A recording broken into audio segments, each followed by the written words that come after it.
Hi, I'm Katie Ziskind. I'm the owner of Wisdom Within Counseling and Coaching. We specialize in helping couples build emotional bonding, emotional security, and feel emotionally safe with each other, which then translates to a positive, healthy, fulfilling, and satisfying sex life. And when you're stuck in a cycle of sexual avoidance and sexual rejection, feeling unwanted and alone in your marriage, counseling can help you rebuild emotional security as well as physical intimacy. I would love to help you. I specialize in supporting couples who feel distant, emotionally and sexually, rebuild a sense of meaningful connection. You can book your free phone consultation to work with me at wisdomwithinct.com. That's wisdomwithinct.com.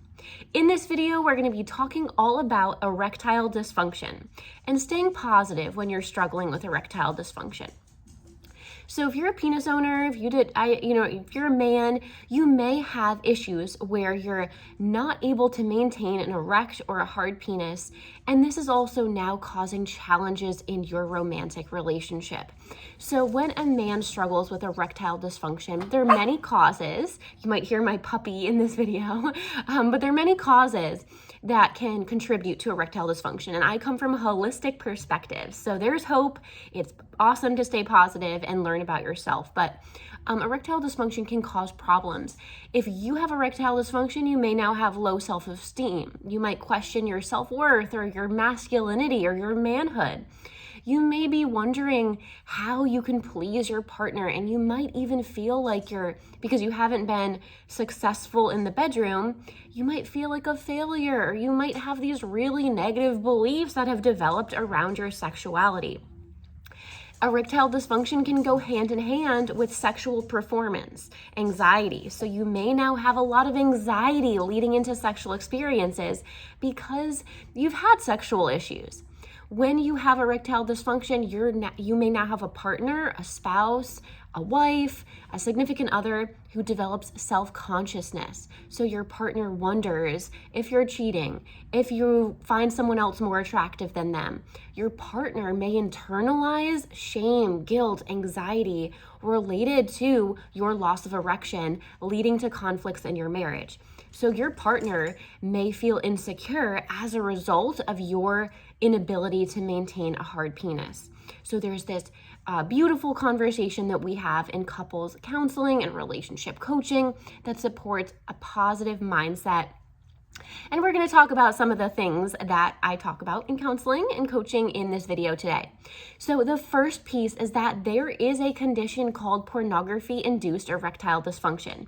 This means that if you are watching pornography in excess, a little bit too much, you're getting a lot of your erectile stimulus, you're getting hard a lot from watching pornography, this can actually make it really hard to perform sexually in the bedroom with a real life partner.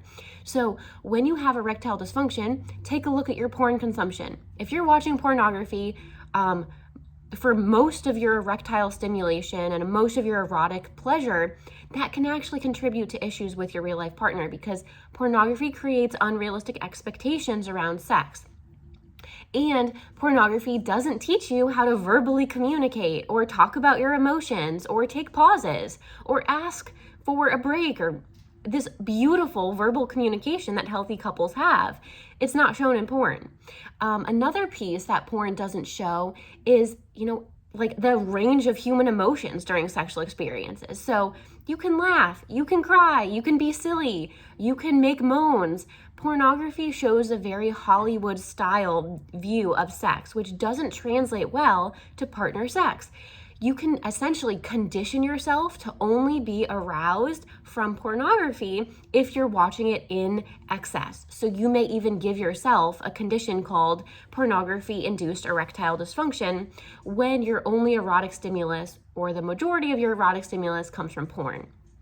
It's almost like conditioning yourself to only get aroused from porn. And then your real life partner's body doesn't seem as sexy, or the smell of your partner's body is different because you've been very conditioned to watching porn. So you can struggle with erectile dysfunction if you're watching pornography in excess. Another big piece to overcome erectile dysfunction in a positive way is to learn about foreplay. So foreplay is the core of your sexual experience. So often pornography and culture teach us that the core is penetrative penis and vagina sex. And we want to take the focus off of penis and vagina sex. We might not even want to have that, right? So we want to learn more about foreplay, sexy text throughout the day, phone sex, mutual masturbation, caressing each other's bodies, understanding that the female body, the vulva owner, needs about 45 to 90 minutes of foreplay before penetrative sex is even considered. We want to explore all the erogenous zones. We want to use the fingertips, use your hands to explore the neck, the ears, the lips, the earlobes, the hands, the inner wrists, your partner's feet, the scalp, their belly. Kiss all of their belly. Take time to run your fingertips over their belly. Caress your partner's low back. Spend time giving a breast and nipple massage for a good 30 minutes. Explore your partner's inner thighs. So often in Americanized sex, which is somewhat fueled by the pornography industry, we skip over these erogenous zones, and they are incredibly powerful for building desire. So this exploration of the erogenous zones can build excitement, can build hype, can make you both feel really connected emotionally in the moment, rather than having so much focus on having to have a hard penis, having to perform, and having to have sex be a certain way. So it can end in any way you would like. Another piece to overcoming erectile dysfunction is eating nutritious foods, getting enough sleep, and living a balanced lifestyle. So if you are a workaholic, if you're working 10, 12, 14 plus hour days, this can contribute to erectile dysfunction, right? If you're eating junk food, fast food, sugary sodas, this can also play a role in erectile function. And if you're not getting enough sleep. So look at your nutrition, eat real healthy foods, shop the outsides of the grocery store, have fresh fruits, fresh vegetables, foods that you can identify with your eyes and you know that there are no artificial ingredients, no hydrogenated oils. You really want to focus on eating real nutritious foods regularly throughout the day to give yourself fuel and energy. You want to go to bed at a regular time, have good sleep routines, wake up at a regular time, and manage your work life. There's a lot of pressure to build your career and make enough money. So live within your means, pull back at work, say no to those really late hours and start to take care of yourself. Self-care is a huge piece of rebuilding erectile function. Another piece is to focus on other achievements. We put so much pressure on having a hard penis to be a good lover.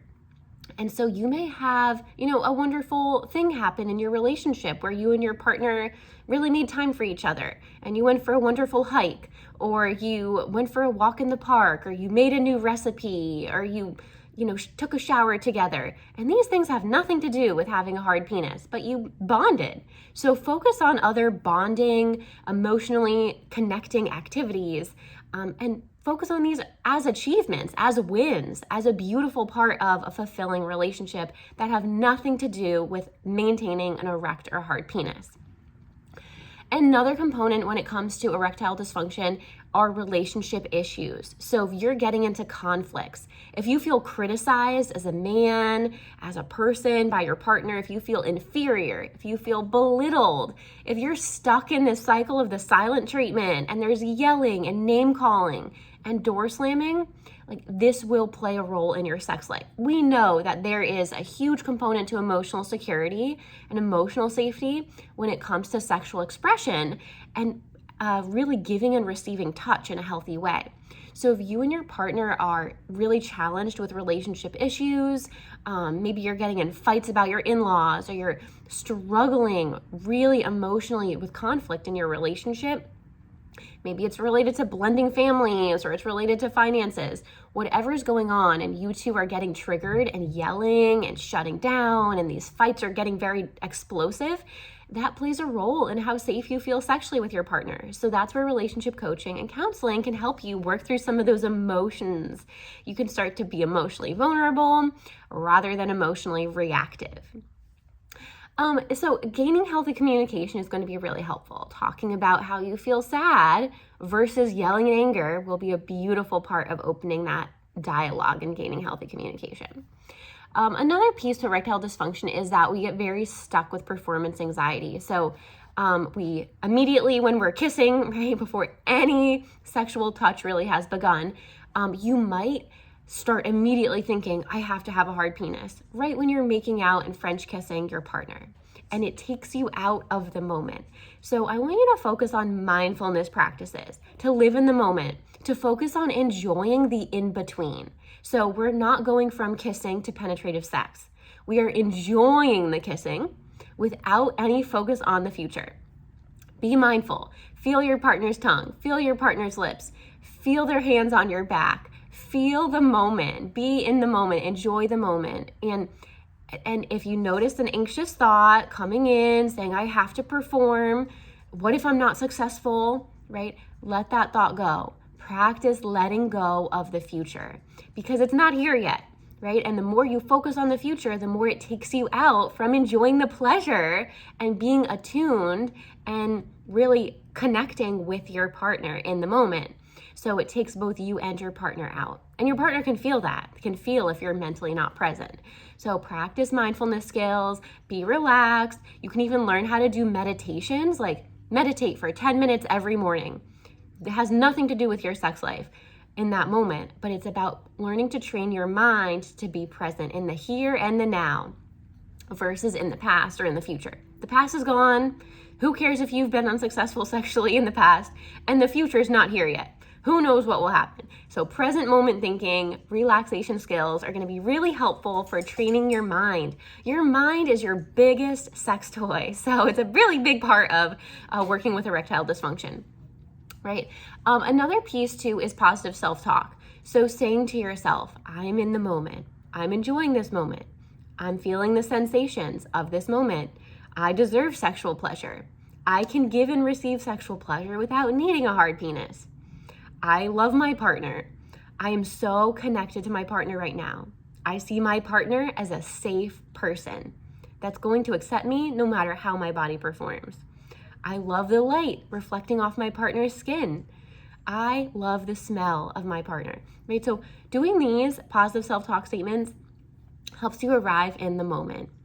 Another piece to erectile dysfunction that we don't often think about is alcohol use. If you are drinking alcohol, whiskey, vodka, beer, alcohol can lead to erectile problems. So if you're struggling with alcohol, or even if you go out for a night and you think alcohol is going to make you feel more relaxed, it may cause a problem with maintaining an erection later on.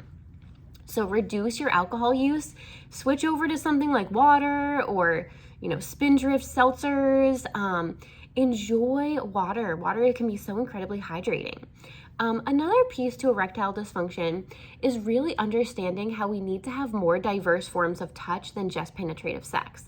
So a lot of times we focus just on, okay, sex is penis and vagina sex, and it's not. So the female body often orgasms much more easily through clitoral stimulation than penetrative sex. So you really, as a man, you don't even need a hard penis to give if you have a female partner, multiple orgasms. You can use your tongue. You can give oral sex. You can give her a nipple orgasm. You can use your fingers, a sex toy, to provide a G-spot orgasm. Your hard penis is literally the smallest fly on the wall. It's the most insignificant part of giving your partner pleasure. So take some pressure off yourself. You do not need a hard penis to be an emotionally available sexual partner. You don't need a hard penis to be able to give your partner a beautiful, pleasurable experience, right? If you don't have a hard penis, use a dildo, get a vibrator, you guys can play around with butt plugs, right? There's so many different avenues that you can go that don't need and don't involve your body functioning in this way.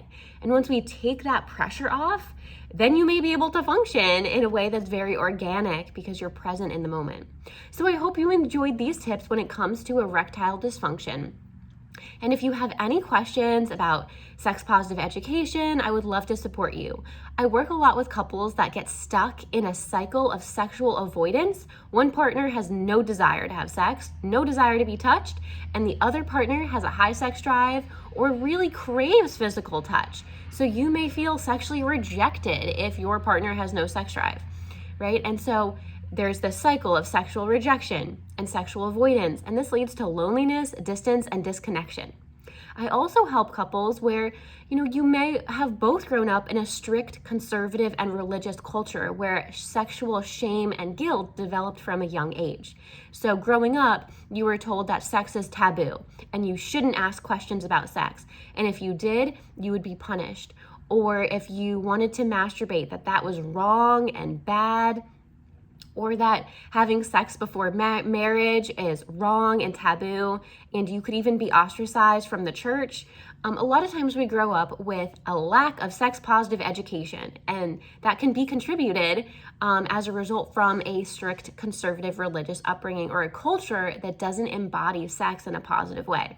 So a lot of times we carry sexual shame, guilt, and anxiety into our safest romantic relationships.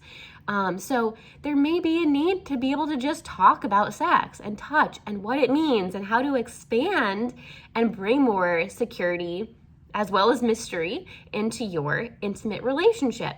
So I would love to help you if you need both emotional reassurance and emotional security in your marriage, as well as improving your physical touch, rebuilding desire, and increasing the frequency and satisfaction related to sex in a playful way. You can learn more about working with me and book your free phone consult at wisdomwithinct.com. That's wisdomwithinct.com. I'm Katie Ziskind, and I hope you found this video helpful.